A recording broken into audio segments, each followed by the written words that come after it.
Hello everyone and welcome back to my channel.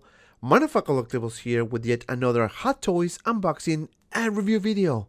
And today the wait is finally over. We're taking a look at the one and only Gamora from Guardians of the Galaxy Volume 2. As always, we're gonna go over the packaging, the accessories, and of course the figure. But before we start, if you want to get this figure or any other day one releases, make sure you check out Pop Collectibles, link in the description below. Also, if you are new to the channel and you want to check out the latest Hot Toys releases, posting videos, and now figure previews, make sure you hit the subscribe button and bell notification icon so you don't miss anything. Alright, enough with the talking, let's take a look at this figure. So without further ado, let's get started. Alright, and here we have the packaging, and as you can see we have a very nice picture of Gamora in the front. This is the bottom of the box where you can see the Hot Toys logo. This is the side of the box with a nice green pattern. This is the back with all the crests and warnings. Small pieces, do not eat it. This is the other side of the box with a nice logo here of Guardians of the Galaxy. This is the bottom, nothing here, and the top, Guardians of the Galaxy 2, some buttons there. That's basically it. Let's open this up and take a better look at this figure. Let me remove this cover here. And we have a very nice insert art with all the cast and crew information. So all these people here were responsible for this figure that took 2 years to release. As you can see, very nicely done. Very cool design here.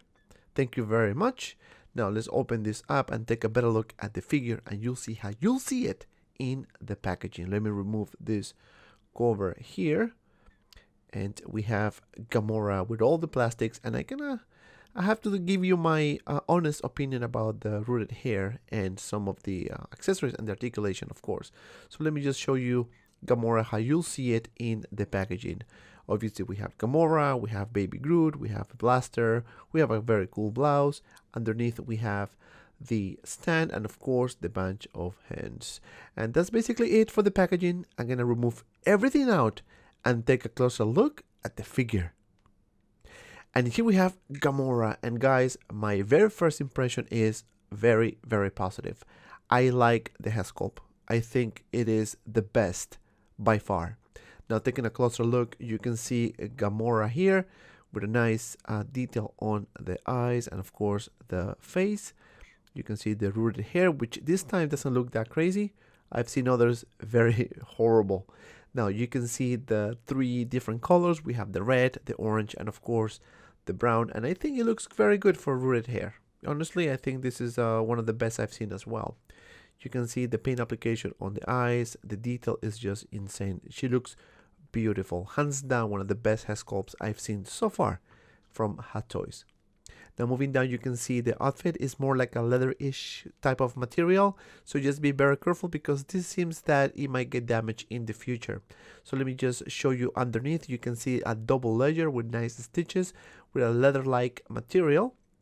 This is the other side. You can see the gauntlet and of course the hand with all the rings. You can see the white blouse as well.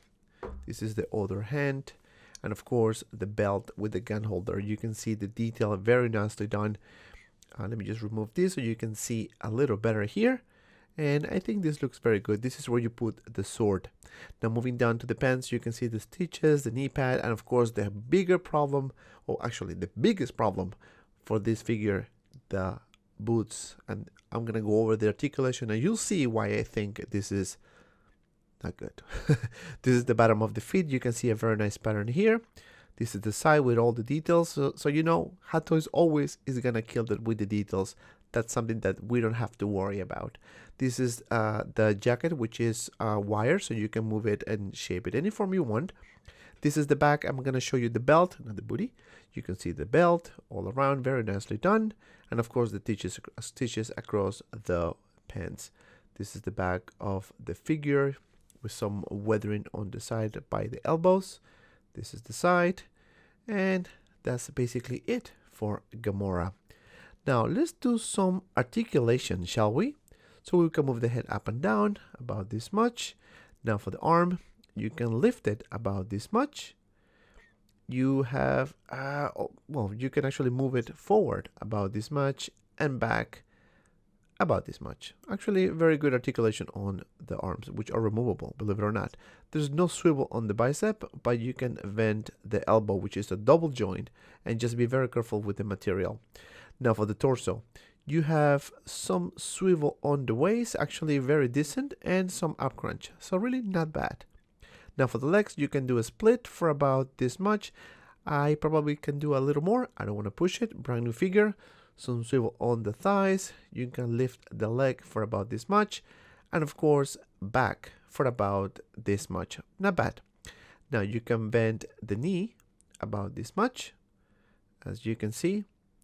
And the biggest problem of this figure is absolutely no articulation, because it is one solid piece, so you cannot articulate the feet, which is horrible in my opinion. But it is what it is. Let's do some comparisons. And here we have Gamora next to Black Widow, and they look very good together. I don't think, well, actually they never work together in the movie. Now for the next one, we have the one and only, the Wasp. And yes, Gamora and the Wasp are almost the same height. Maybe the Wasp is a bit taller. Last but not least, we have the sister, Nebula. And they look super cool together. You can see the height difference. Nebula is a bit taller compared to Gamora. Now let's take a closer look at the accessories. And this is everything Gamora comes with, and as you can see, we have the display base, which is very similar to the previous releases. Nothing new in this area, with Gamora name tag in the front. That's basically it for the stand. Now for the next piece, we have a very nice burgundy color blouse. I kind of like this one here. You can see the pattern here on the top, on the side, and of course the sleeves here. You can see the stitches, very nicely done. And this is the back, which has absolutely nothing. This is, you put this on, and of course the jetpack as well. And that's basically it for this piece. Now for the next one, we have a very nice blaster. So let me show you. Of course, this is not the orientation. I'm just showing you the other way around, but you can see some weathering here on the handle. And of course, this is the other side. This is the right orientation. So this is how you'll put it with Gamora. This is the front, and of course the side. Very cool, very nicely painted. I kind of like it. Now for the next one, we have the sword and the small version of the sword. I guess the one that you put on the side of Gamora. So this is the retractable, whatever you want to call it, sword. You can see some pattern and a very nice paint application, and this is the fully loaded sword, looking very good as well, with a nice pattern on the blade and very cool paint application as well on the handle.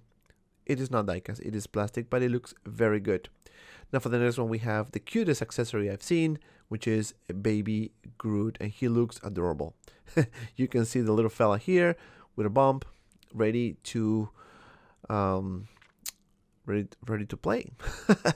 But he looks very good. I really like the paint application, and the detail is very well done. You can see the top, and you can see the buttons here. Looks very good in my opinion. Now for the next piece, we have the jetpack, which is very easy to put on. You can see the front, very nice metallic color here with some yellow patterns in the front. This is the side, this is the back. You can see the paint application with the yellow, and of course the metallic silver, and at the top. And that's basically it for this accessory, which is actually a very nice addition. And last but not least, we have 6 hands. So let me show you 2 of those so you can kind of have a better look. So we have the rings, very nice green color as well.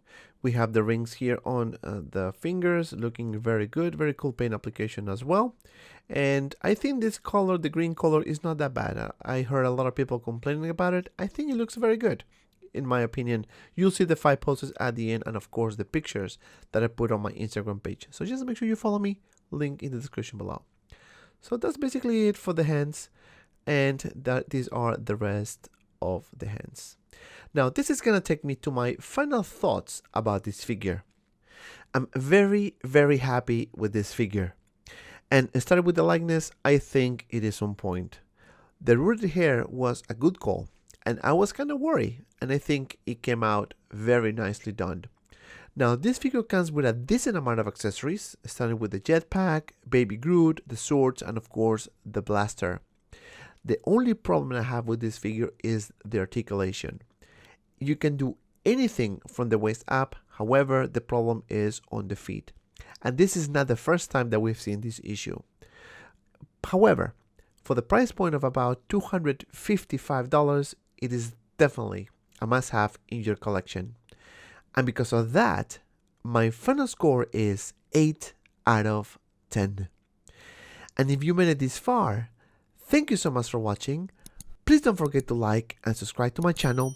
Also, check out my Instagram and Facebook group 6Scale Media for anything related 1/6 figures. Both links in the description below.